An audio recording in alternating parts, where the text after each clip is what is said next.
اس میں کوئی شک نہیں کہ وہ عرب تھے اور علامہ طبری کے نزدیک ان کے جد امجد املیق عربی زبان کے بانی تھے۔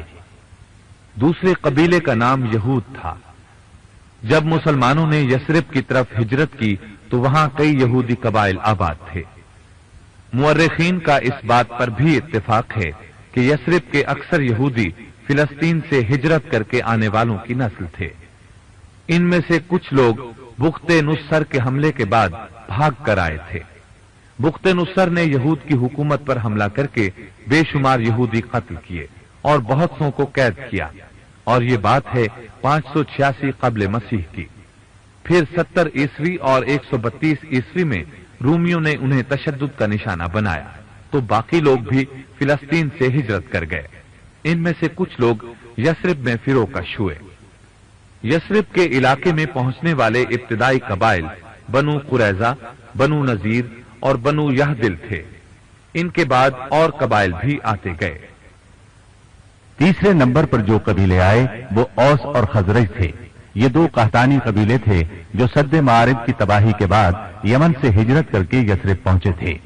ان قبیلوں کی رہائش سے یثرب کی تاریخ پر بہت گہرا اثر مرتب ہوا۔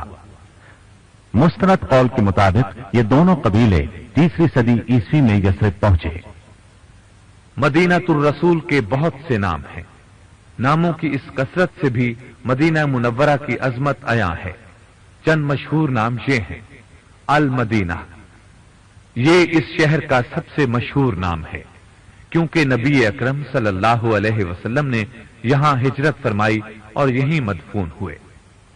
ایک نام طابہ ہے۔ جی ہاں، مدینہ منورہ کو طابہ بھی کہا جاتا ہے۔ صحیح مسلم اور مسند احمد کی حدیث کے مطابق رسول اللہ صلی اللہ علیہ وسلم نے فرمایا، اللہ تعالیٰ نے اس پیارے شہر کا نام طابہ رکھا ہے۔ دراصل طابہ اور طیبہ طیب کے معنی میں ہیں، اس لیے کہ نبی صلی اللہ علیہ وسلم کی برکت سے یہ شہر شرک سے پاک ہو گیا اور ہر پاک چیز کو طیب کہا جاتا ہے۔ اس کا ایک نام یثرب ہے، یہ سب سے ابتدائی نام ہے۔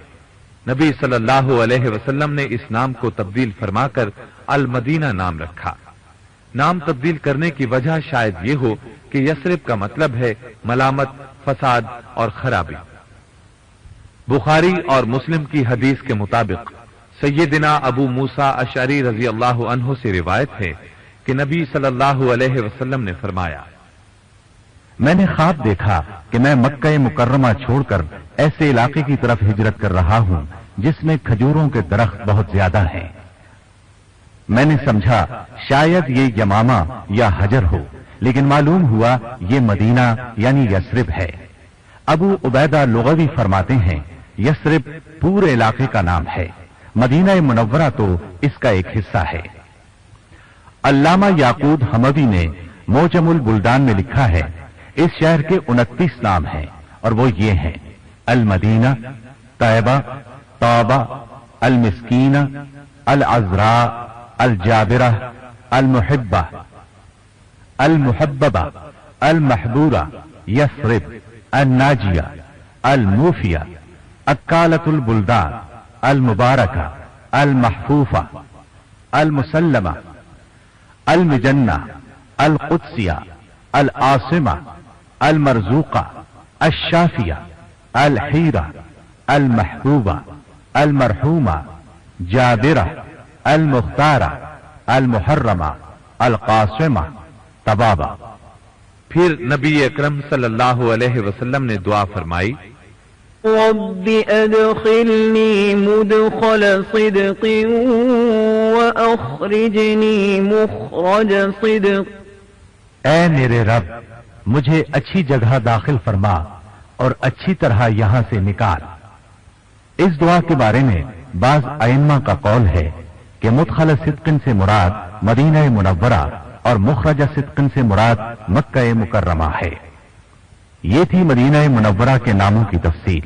اب فضائل بیان کیے جاتے ہیں۔ مدینہ منورہ کے فضائل اور مناقب بے حساب ہیں۔ اللہ تعالیٰ اور اس کے رسول صلی اللہ علیہ وسلم کے نزدیک اس کا مرتبہ بہت بلند ہے۔ بہت سی احادیث اور آثار اس کے مرتبے اور فضیلت کو شد و مد سے ثابت کرتے ہیں۔ پھر نبی اکرم صلی اللہ علیہ وسلم کی دعائیں دلالت کرتی ہیں کہ مدینہ منورہ دنیا و آخرت کی بھلائیوں کا جامع ہے۔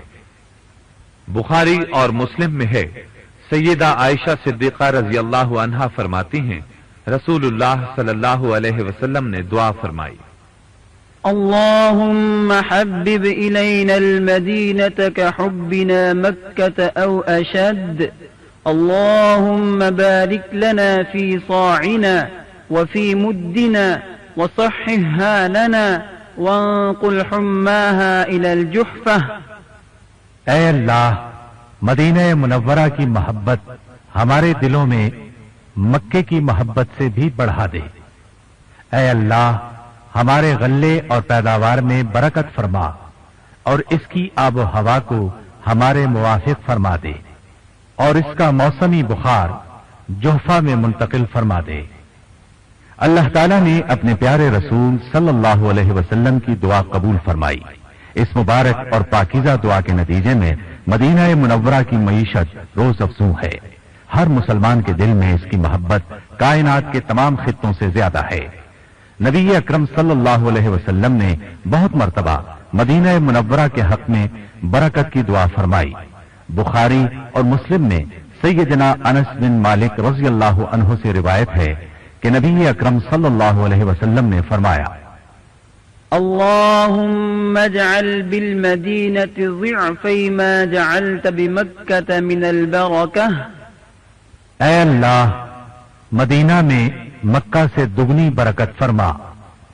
سیدنا عبداللہ بن زید بن عاصم رضی اللہ عنہ نبی اکرم صلی اللہ علیہ وسلم کا فرمان نقل کرتے ہیں، سیدنا ابراہیم علیہ السلام نے مکہ کو حرم قرار دیا تھا اور مکہ والوں کے لیے دعا فرمائی تھی، میں مدینہ کو حرم قرار دیتا ہوں اور میں اس کے رزق اور غلے کے لیے مکہ کے مقابلے میں دگنی برکت کی دعا کرتا ہوں۔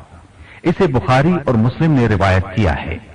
اس طرح مسند بزار کی حدیث ہے، سیدنا عبداللہ بن عمر رضی اللہ عنہما فرماتے ہیں، میں نے اپنے والد محترم سیدنا عمر بن خطاب رضی اللہ عنہ کو فرماتے سنا کہ ایک دفعہ مدینہ میں شدید قحط پڑ گیا اور مہنگائی ہو گئی تو نبی کریم صلی اللہ علیہ وسلم نے فرمایا، اے مدینہ والو، صبر کرو اور خوش رہو، کیونکہ میں نے تمہارے غلے کے لیے برکت کی دعا کی ہے۔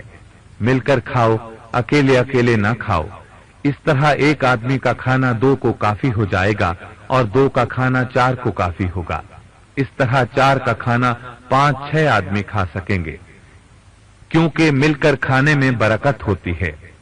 صحیح مسلم میں سیدنا ابو ہریرہ رضی اللہ عنہ سے روایت ہے کہ نبی کریم صلی اللہ علیہ وسلم کے دور مبارک میں جب لوگ نیا پھل دیکھتے تو اسے سب سے پہلے نبی صلی اللہ علیہ وسلم کی خدمت میں پیش کرتے۔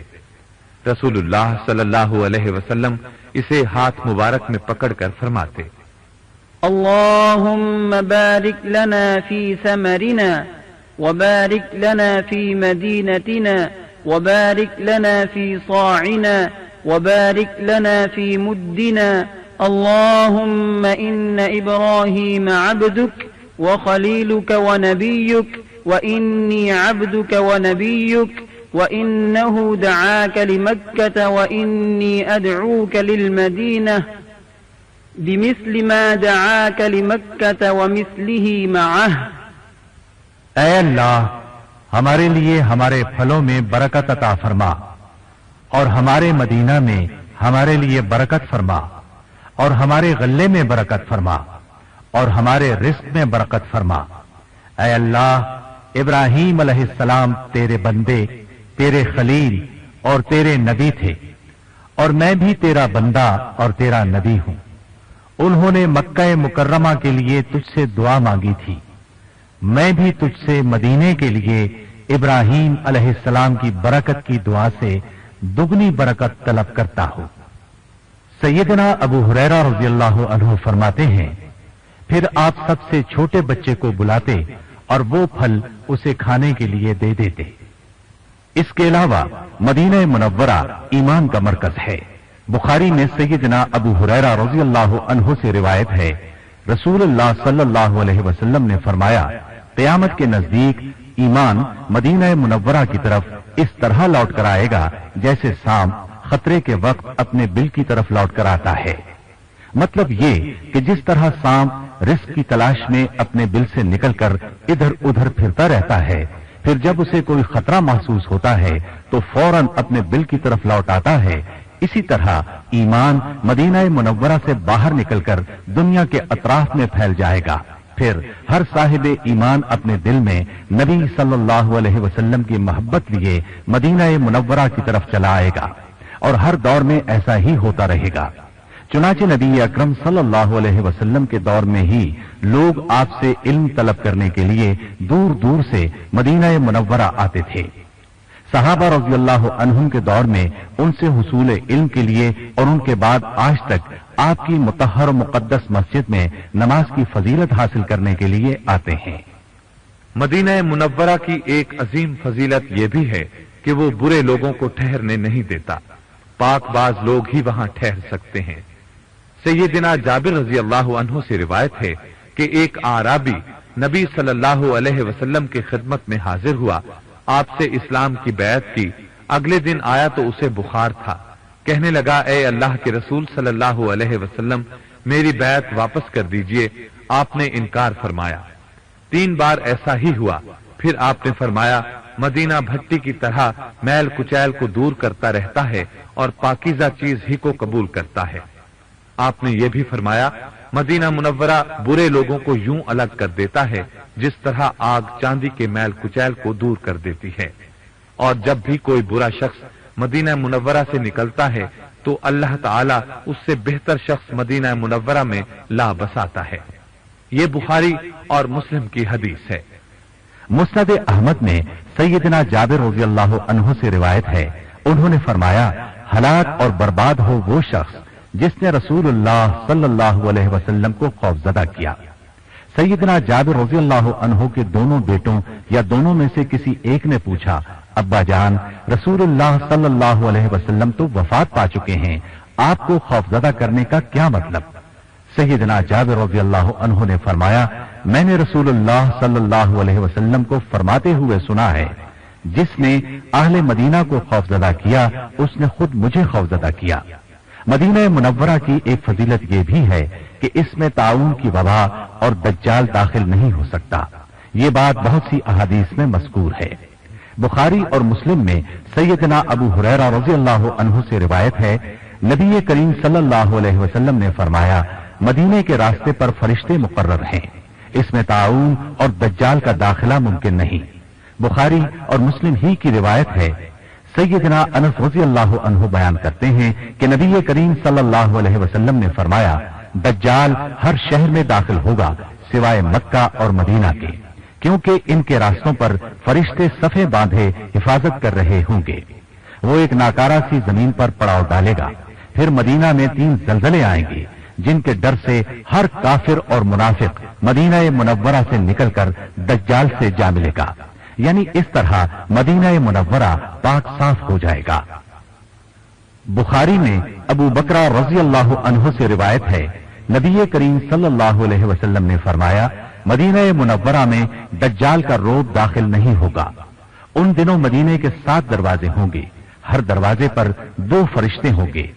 ان تمام فضائل کے علاوہ 2 ایسی عظیم فضیلتیں ہیں جن کے مساوی کوئی دوسری فضیلت نہیں، اور وہ یہ کہ مدینہ منورہ میں نبی کریم صلی اللہ علیہ وسلم کا روضہ مبارکہ اور آپ کی مقدس مسجد موجود ہیں۔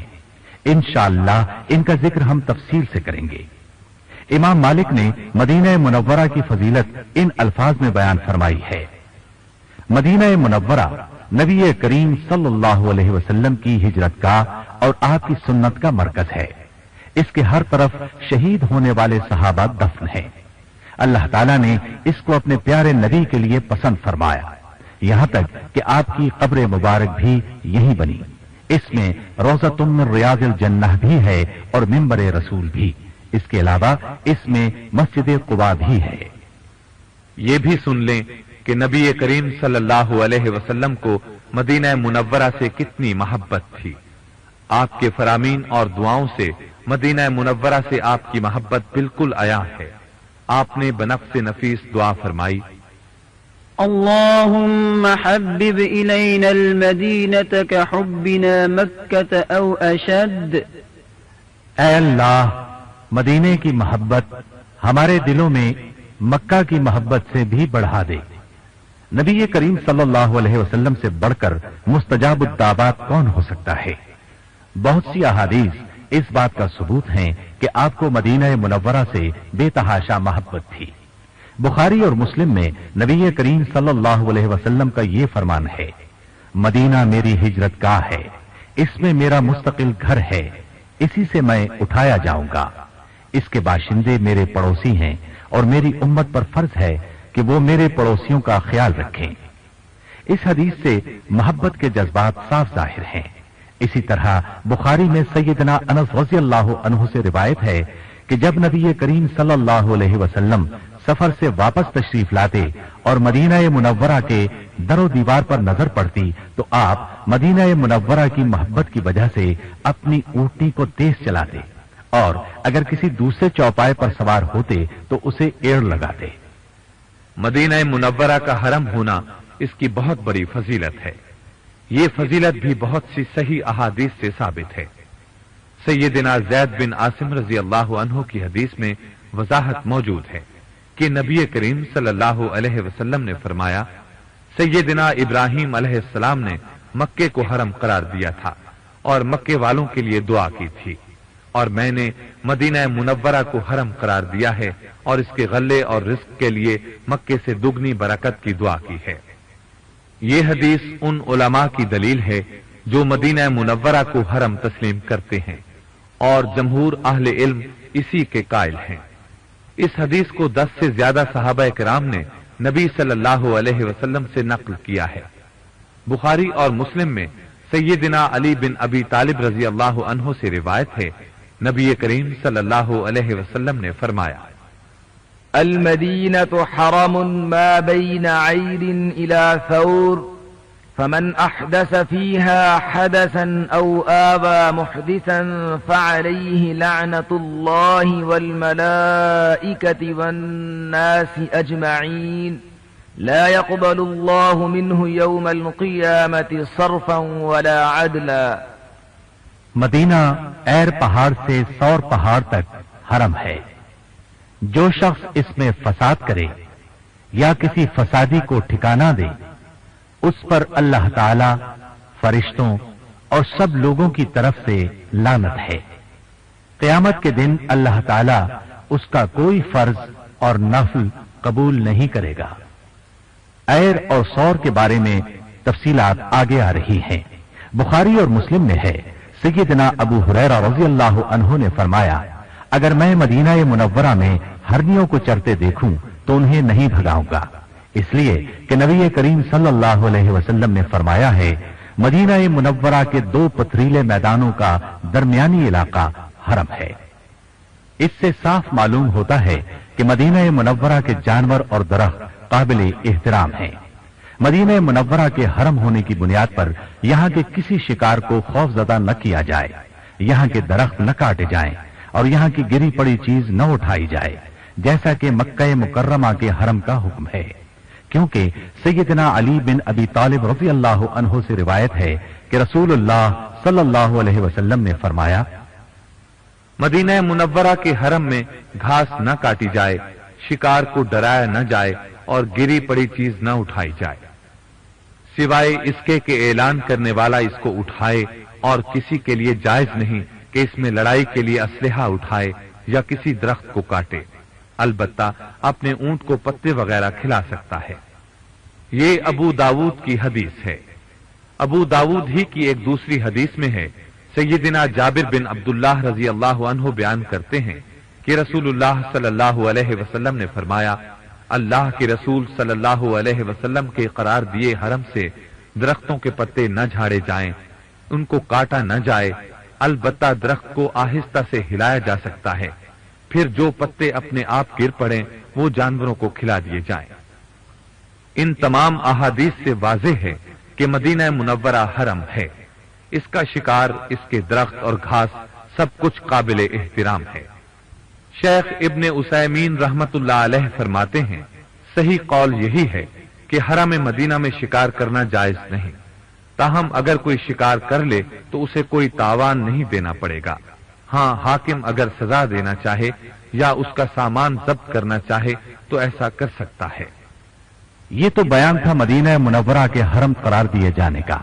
اب ہم آپ کو جبل ایر کے بارے میں بتاتے ہیں جس کا ذکر ابھی کچھ ہی دیر پہلے آ چکا ہے۔ یہ پہاڑ مدینہ منورہ کے جنوب میں حرم مدینہ کی جنوبی سمت واقع ہے۔ نبی کریم صلی اللہ علیہ وسلم ہجرت کے سفر میں اس کی مشرقی جانب سے گزرے تھے۔ صحیح بخاری کی ایک حدیث میں ہے کہ نبی کریم صلی اللہ علیہ وسلم نے ایر اور سور کے درمیانی علاقے کو حرم قرار دیا ہے۔ وادی رانونا اس کے مشرقی دامن میں ہے۔ قاضی ایاز رحمہ اللہ کہتے ہیں یہ بات معروف ہے کہ ایر مدینہ منورہ میں واقع ہے، اس کے انکار کی کوئی گنجائش نہیں، اور شعراء عرب کے کلام میں بھی اس پہاڑ کا ذکر ملتا ہے۔ اس کے ساتھ ہی جبل سور کے بارے میں بھی سن لیں۔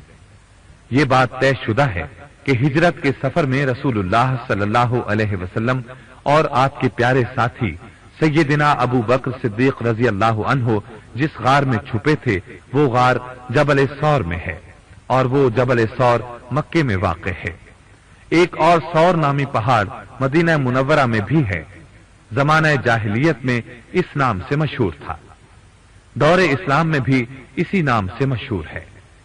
بیل سے مشابہ سیدھا سرخ رنگ کا یہ چھوٹا سا پہاڑ جبل احد کی پچھلی طرف واقع ہے۔ جب سور کی اضافت اور نسبت جبل کی طرف ہو یعنی جبل سور کہا جائے تو اس وقت مدینہ منورہ والا پہاڑ مراد ہوتا ہے، اور جو مکے والا سور ہے وہ اضافت کے بغیر بولا جاتا ہے۔ اس طرح دونوں کے درمیان یعنی مکے والے اور مدینے والے سور کے درمیان فرق واضح ہو جاتا ہے اور کوئی اشکال باقی نہیں رہتا۔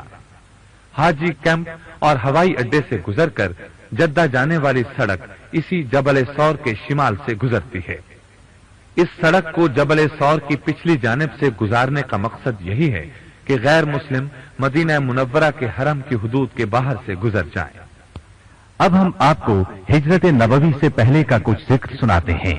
جب اللہ تعالیٰ نے اپنے سچے دین کو غالب کرنے کا ارادہ فرما لیا اور یہ ارادہ کر لیا کہ اپنے آخری نبی صلی اللہ علیہ وسلم کو عزت نصیب فرمائے اور اپنے وعدے پورے فرمائے، تو رسول اللہ صلی اللہ علیہ وسلم اپنے سابقہ معمول کے مطابق قبائل کو دعوت دیتے ہوئے 1 سال حج کے دنوں میں منا تشریف لائے۔ جب آپ جمرہ عقبہ کے پاس پہنچے تو آپ کو قبیلہ خزرج کے کچھ لوگ نظر آئے۔ اللہ تعالیٰ کو ان کی ہدایت منظور تھی۔ رسول اللہ صلی اللہ علیہ وسلم نے فرمایا تم کون لوگ ہو؟ انہوں نے کہا ہم قبیلہ خزرج سے تعلق رکھتے ہیں۔ آپ نے ان سے پوچھا وہ قبیلہ جو یہودیوں کا حلیف ہے؟ انہوں نے جواب دیا جی ہاں۔ نبی کریم صلی اللہ علیہ وسلم نے ان کا جواب سن کر فرمایا کچھ دیر بیٹھ کر بات نہ کر لیں؟ انہوں نے کہا ٹھیک ہے۔ اب وہ آپ کے پاس بیٹھ گئے۔ آپ نے انہیں اللہ کی دعوت پہنچائی، دین اسلام پیش فرمایا اور قرآن مجید کی چند آیات تلاوت فرمائی۔ اللہ کی قدرت کہ یہودی ان کے ساتھ ان کے علاقے میں رہتے تھے، وہ اہل علم تھے، ان کے پاس آسمانی کتاب تھی۔ مدینے والے مشرک اور بت پرست تھے اور اپنے علاقے میں یہودیوں کو دبا کر رکھتے تھے۔ جب ان کا آپس میں کوئی جھگڑا ہوتا تو یہودی انہیں دھمکی دیتے کہ آخری نبی کا دور آ رہا ہے، ہم اس کے ساتھ مل کر تمہیں قوم عاد و ارم کی طرح قتل کر دیں گے۔ رسول اللہ صلی اللہ علیہ وسلم نے جب ان سے باتیں کی اور انہیں اللہ کی طرف دعوت دی تو وہ ایک دوسرے سے کہنے لگے اللہ کی قسم ایسا معلوم ہوتا ہے کہ یہ وہی نبی کریم ہیں جن کے بارے میں یہودی تمہیں دھمکیاں دیتے رہتے ہیں۔ ایسا نہ ہو وہ تم سے پہلے ایمان لے آئے، ایمان لانے میں تم سے سبقت نہ لے جائے۔ اس لیے انہوں نے فوراً آپ کی دعوت قبول کر لی، آپ کی تصدیق کی اور دین اسلام کو ان الفاظ کے ساتھ قبول کیا ہماری قوم آپس کی دشمنی اور لڑائی بھڑائی میں تمام قوموں سے بڑھ چکی ہے، ممکن ہے آپ کی پیروی کی برکت سے اللہ تعالی ہم میں اتفاق پیدا فرما دے۔ ہم ان کے پاس جا کر آپ کی دعوت پیش کریں گے اور جو دین ہم نے قبول کیا ہے اس کی طرف انہیں بھی دعوت دیں گے۔ اگر انہوں نے دین قبول کر لیا تو انشاءاللہ آپ کو عظیم غلبہ حاصل ہوگا۔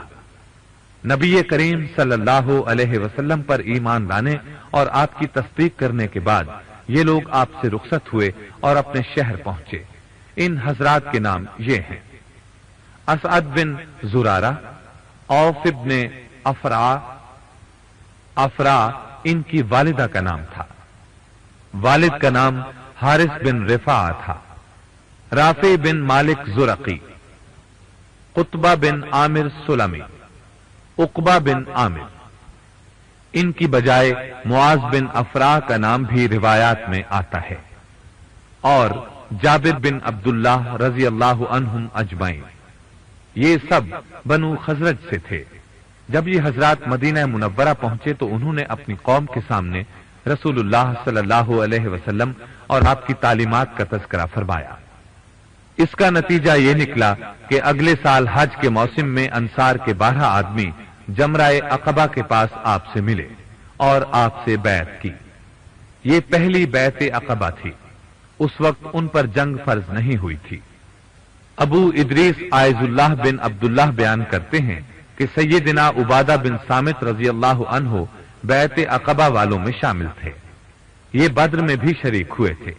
انہوں نے مجھے بتایا کہ رسول اللہ صلی اللہ علیہ وسلم کے ارد گرد صحابہ کی ایک جماعت بیٹھی ہوئی تھی۔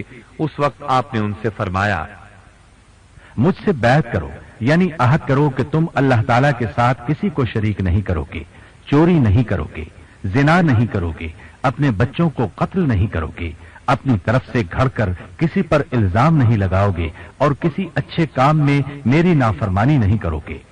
تم میں سے جو شخص اس عہد کی پابندی کرے گا اس کا ثواب اللہ کے ذمے ہے، اور جو شخص ان میں سے کوئی کام کرے پھر اسے دنیا ہی میں سزا مل جائے تو وہ سزا اس کے گناہ کا کفارہ ہو جائے گی، اور جو شخص ان میں سے کوئی کام کرے پھر اللہ تعالیٰ اس پر پردہ ڈال دے تو وہ اللہ کے سپرد ہے، چاہے اسے معاف کر دے چاہے تو سزا دے۔ چنانچہ سب نے ان الفاظ کے ساتھ نبی کریم صلی اللہ علیہ وسلم سے بیعت کی۔ اس بیعت کے بعد نبی کریم صلی اللہ علیہ وسلم نے سیدنا مصعب بن عمیر رضی اللہ عنہ کو ان حضرات کے ساتھ مدینہ منورہ بھیجا اور انہیں حکم دیا کہ ان حضرات کو قرآن پڑھائیں، اسلام کی تعلیمات سکھائیں اور انہیں دینی سوجھ بوجھ سے روشناس کرائیں۔ اسی بنا پر سیدنا مصعب بن عمیر رضی اللہ عنہ کو مدینہ منورہ میں قاری صاحب کہا جاتا تھا۔ یہ اسلام کے پہلے مبلغ تھے۔ مدینہ منورہ میں یہ سیدنا اسعد بن زرارہ رضی اللہ عنہ کے ہاں ٹھہرے۔ ان کا تعلیمی انداز بہت بہترین تھا، کوشش میں انتہا کا خلوص تھا، چنانچہ ان کی کوششوں کے نتیجے میں سیدنا سعد بن معاذ رضی اللہ عنہ مسلمان ہو گئے۔ یہ اسعد بن زرارہ رضی اللہ عنہ کے خالہ زاد بھائی تھے، اپنی قوم کے بڑے سردار تھے۔ اسی طرح ایک دوسرے سردار اسید بن حزیر بھی مسلمان ہو گئے۔ ان دو شخصیات کا اسلام لانا مدینہ منورہ میں اسلام کی اشاعت کا پیش خیمہ بن گیا، یہاں تک کہ مدینہ منورہ کے ہر گھر میں کوئی نہ کوئی مسلمان ہو گیا۔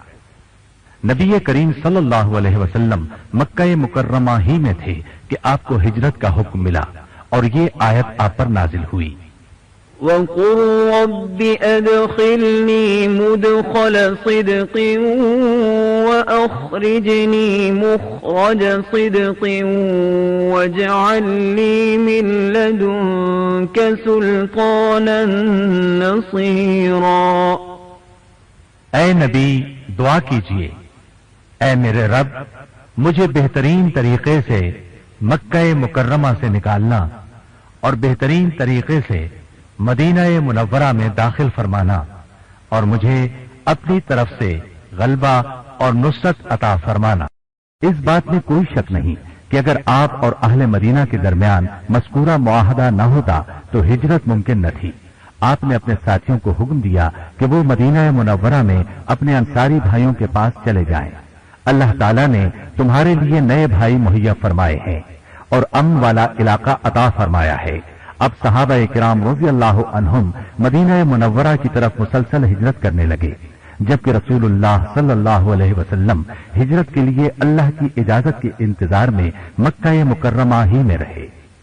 جب قریش نے محسوس کیا مسلمان آہستہ آہستہ جا رہے ہیں تو انہیں یقین ہو گیا کہ نبی کریم صلی اللہ علیہ وسلم کے ساتھیوں کو کوئی محفوظ جگہ مل گئی ہے۔ انہیں خطرہ محسوس ہوا کہ کہیں رسول اللہ صلی اللہ علیہ وسلم بھی نکل نہ جائیں، چنانچہ وہ اس سلسلے میں مشورے کے لیے دارالندوہ میں جمع ہوئے۔ ان میں سے کچھ نے کہا ہم خود ہی اسے نکال دیتے ہیں، کچھ نے کہا نہیں ہم اسے قید کر دیتے ہیں، جب کھانے کو کچھ نہیں ملے گا تو خود ہی مر جائے گا۔ ابو جہل ملعون کہنے لگا اللہ کی قسم میں تمہیں ایسا حتمی مشورہ دیتا ہوں کہ تم اپنی باتیں بھول جاؤ گے۔ اس پر لوگوں نے کہا اچھا تو پھر بتاؤ۔ وہ کہنے لگا ہم ہر قبیلے سے ایک ایک نامور طاقتور اور بھرپور نوجوان لیں، اسے تیز ترین تلوار مہیا کریں، پھر وہ سب مل کر یکبارگی آپ پر حملہ کر دیں۔ اگر آپ اس طرح قتل ہو جائیں تو آپ کے قتل کی ذمہ داری تمام قبائل پر پڑے گی، اور میں نہیں سمجھتا کہ قبیلہ بنو ہاشم سب قبیلوں سے لڑائی مول لے سکے گا۔ لازماً وہ خون بہا پر راضی ہو جائیں گے، اس طرح ہم اس آفت سے نجات پالیں گے۔ چنانچہ اس رائے پر اتفاق ہو گیا۔ ادھر سیدنا جبریل علیہ السلام فوراً نبی کریم صلی اللہ علیہ وسلم کی خدمت میں حاضر ہوئے اور آپ کو ان کے منصوبے سے مطلع کیا اور کہا آپ رات اپنے گھر میں نہ سوئیں۔ اسی وقت اللہ تعالیٰ نے آپ کو ہجرت کا حکم دیا۔ اس رات آپ اپنے گھر نہ سوئے بلکہ آپ نے سیدنا علی بن ابی طالب رضی اللہ عنہ کو بلایا اور حکم دیا کہ میری سبز چادر اوڑھ کر میرے بستر پر لیٹ جاؤ۔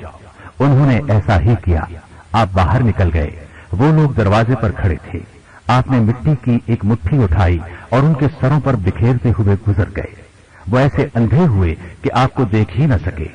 آپ سورہ یاسین کی ابتدائی 9 آیات پڑھتے ہوئے تشریف لے گئے۔ اس وقت تک سیدنا ابو بکر صدیق رضی اللہ عنہ آپ کے ساتھ مکہ ہی میں ٹھہرے ہوئے تھے۔ ابو بکر صدیق رضی اللہ عنہ نے بھی ہجرت کی خواہش ظاہر کی تھی، مگر آپ نے ان سے فرمایا تھا جلدی نہ کرو، امید ہے اللہ تعالیٰ تمہیں کوئی ساتھی عطا فرمائیں گے۔